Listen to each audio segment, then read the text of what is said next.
So today we're in the garage with the CRX, and I just want to give you a really quick overview of exhaust modifications for STS CRXs.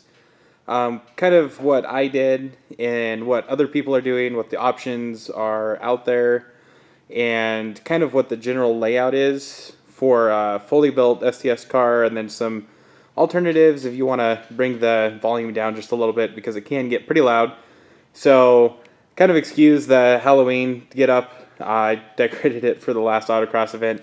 I have the stock exhaust here, so it's the catalytic converter and the cat back. So we're going to be weighing that, and then we're going to be taking off what I put on the car and weighing that, and then talking about it a little bit real quick.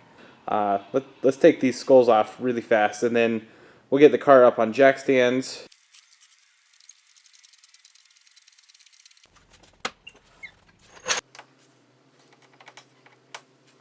Alright, so before we get underneath of the car, let's just talk about really quick the requirements that you need to follow conveniently for the SCCA autocross rules. So the primary rule is that you have to be under 100 decibels measured at 50 feet.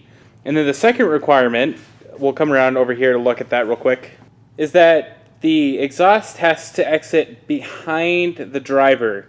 So that's the second rule that you have to follow. So the reason for that being that they don't want exhaust fumes getting into the cabin. So you can see here, we'll open the door real quick. So there we have the driver's seat, and we'll just kind of follow along going down here. And you can see if you just kind of follow that along, you can see I have the downturn right here. So when we get underneath, we'll look at it just a little bit more. But there's a tunnel that comes along, and then it shoots off to the passenger side right about here. And it's directly in line with the driver seat. So this counts for the requirement because we're behind the driver. And then one last rule we have to follow is regarding the catalytic converter. So this is the stock cat lane here. But the requirement is that the catalytic converter has to mount within 6 inches of its stock location, and it also has to have a cell density of 100 cells per square inch. So that's the other thing to look out for, just making sure that you hit those requirements.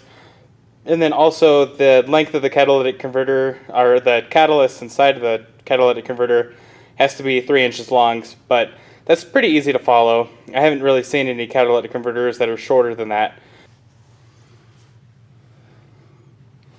We'll just talk about the tunnel really quickly. So you can see this is the aftermarket exhaust manifold that I have on here. Unfortunately, the flange on that aftermarket manifold is clocked just a little bit, so it's not in a great location. You can already see it's kind of hit the ground a couple of times. But we have the tunnel that's basically a straight shot all through here. Alright, so we're a little bit further underneath here, and we can see the tunnel back there. So you can see how the tunnel basically goes straight, and then it shoots off to the passenger side. And then from there, the stock exhaust kind of goes up and over the rear control arm. The difficulty with this exhaust setup, the stock exhaust setup, is it prevents some aftermarket sway bars depending on how they mount to the control arm. So the control arm I'm running, I can actually run the stock exhaust setup where it goes up and over the control arm. The reason why people go with such an extreme setup is exhaust modifications for the STS cars are mostly regarding weight reduction, so it's not about trying to get more power out of it because we're running a stock D-series engine pushing 100 horsepower. So it's not trying to get more exhaust flow, it's just trying to reduce some of the weight. So I went with a MagnaFlow inline glass pack muffler. And the reason I did that is I just kind of read some online reviews saying that the MagnaFlows run a little bit quieter than some of your high flow exhausts. So I was thinking that with the exhaust back there, something that runs a little bit quieter would be a good thing. Although, as we'll see once we start getting into some of the sound clips, it really isn't that quiet. So when you have the exhaust exiting basically right behind you underneath the car, I don't think it really matters what you do, it's going to be loud. A popular option that has kind of a lot of testing and legacy behind it is running a Burns 2-stage muffler. I've heard a lot of talk about that. So it's a setup that allows you to get a lot of flow, but also isn't too loud. I mean, we're talking about like 98 decibels at 50 feet, and that's even with the downturn underneath the car. So it's, you know, all things considered, pretty loud. But that's a popular option, is the Burns 2-stage. The MagnaFlow is a lot cheaper though. Let's see if we can get this out of here really quick. Except for the fact that my arm is in the way.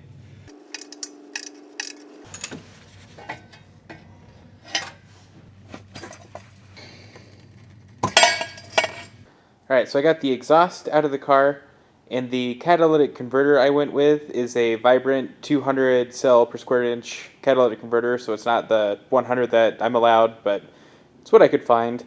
I went with a 2 1/4 inch cat back system, so maybe a little bit more diameter than I needed. Probably could have got away with 2 inches, but we'll look at the acceleration test and see how it did. So let's get this on the scale, and then we'll compare it to the stock exhaust, which is in pieces over there. Okay, so let's see if we can get this on the scale. Oh, helps if I turn it on first. Just kind of balance it on there. This looks like 14 pounds, 6 ounces, so just a little bit under 14.5. So we'll start with the catalytic converter and the resonator. So this is by far the heaviest part. So it's 16 pounds, 10 ounces there for that piece. Now let's get to, so the muffler itself is 14 pounds, 14.5 pounds. So the new cat and catback weighs as much as the muffler alone. Down pipe thing on top of the muffler maybe. So even just by taking off the muffler in this pipe, we save 20 pounds. So overall, the whole system is about 22 pounds lighter.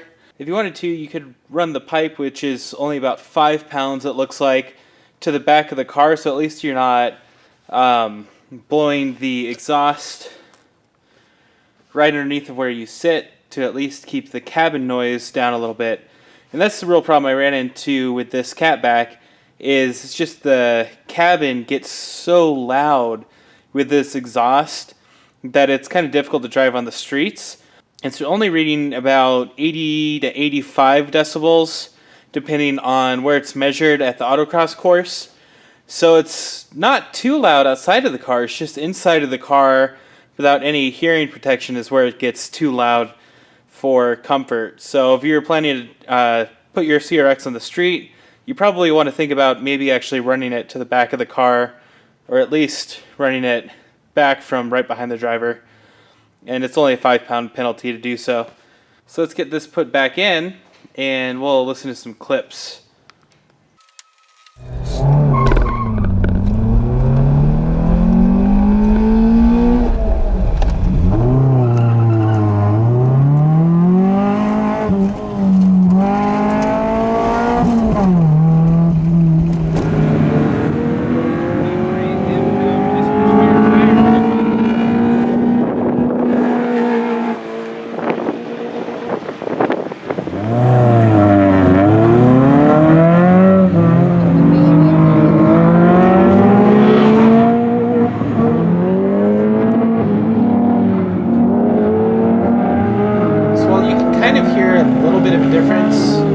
With the new exhaust from the outside, a lot of the cars in the background noise is louder than the car itself, as we can hear in this clip. So overall, not too loud on the outside of the car, but it's the inside of the car that makes the biggest difference. So after putting the cap back on, I wanted to test if I was actually gaining any power from it. So what I can do is a couple of timed runs from 1500 RPM out to redline, and with a little bit of math, I can come up with a rough horsepower number. So let's look at the graph now to make a comparison. So by taking the footage from my timed runs and breaking it into 250 RPM differences, I can make this really rough chart of a torque curve by looking at the acceleration basically, and applying standard correction factors for temperature and humidity and altitude. I end up with this chart here. So it's a rough estimate. You can see kind of like the up and down bumps are kind of the flaws in my method. But there's kind of a healthy band in the lower RPM range where I pick up a little bit of power with the new exhaust. And then at the higher end, it's a little bit below the stock levels, around 5,000 RPM, but higher up, it looks like it just keeps building. And I've noticed that driving the car too, is it seems to have a lot of high end where once you pass a certain threshold, it just continues to build. The real problem, though, with the exhaust setup is just driving on the streets. So there's just a ridiculous amount of drone that's kind of non-stop. Whenever you hit the gas, it just kind of reverberates throughout the whole cabin. So that's the part that kind of wears down on you. So overall, a setup like this is more for the track and not so much for street driving. So if you have a dedicated trailer, definitely go with this. If you don't, then kind of anticipate maybe getting some earplugs. So hopefully you found this video helpful, and hopefully it gave you a couple of ideas on what to do for exhaust on your CRX or Civic. It should work on both. But as always, thanks for watching, and I will catch you next time. See you again.